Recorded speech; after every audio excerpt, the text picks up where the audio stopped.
నిన్న ఇక్కడికి వచ్చావు కదా, కర్ణన్ ఏమైనా మంచి బ్రాండ్ ఇచ్చాడా ఏమో నాకు అర్థం కాలేదు.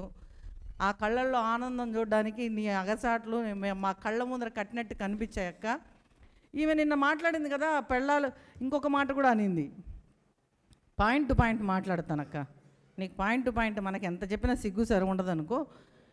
ఈ గాడిదలు ఎక్కడికి పోయాయి, ఏమి చేస్తున్నాయి, పవన్ కళ్యాణ్ ఆయన భార్య కలిసి ఎందుకు ఉగాది చేసుకోలేదు, ఉగాది రోజు చంద్రబాబు నాయుడు గారు ఆయన భార్యతో ఎందుకు ఉగాది చేయలేదు, పండగ రోజు లేకుండా హెరిటేజ్లో పాలు బిసుకుతున్నారా?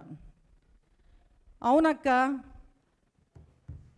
పనికిమాలిన గాడిదలు పోయిన గత ప్రభుత్వంలో రాష్ట్రాన్ని నాశనం చేస్తే ఆ గాడిదలు మళ్ళీ తిరిగి వచ్చి ఇక్కడ పిచ్చి వేషాలు వేయకుండా ఆ గాడిదలకు తగిన బుద్ధి చెప్పడానికే పవన్ కళ్యాణ్ గారు, చంద్రబాబు నాయుడు గారు, లోకేష్ గారు మళ్ళీ ఇక్కడ ప్రజల జీవితాల్లోకి ఈ అడ్డగాడిదలు అడ్డంగా రాకుండా, అడ్డంగా తినడానికి, మళ్ళీ రాష్ట్రం మీద పడి దోచుకోవడానికి రాకుండా సాయశక్తులా కృషి చేస్తున్నారు, గాడిదల కోసమే పని చేస్తున్నారు అనేది మాత్రం నువ్వు గుర్తుపెట్టుకో రోజక్క.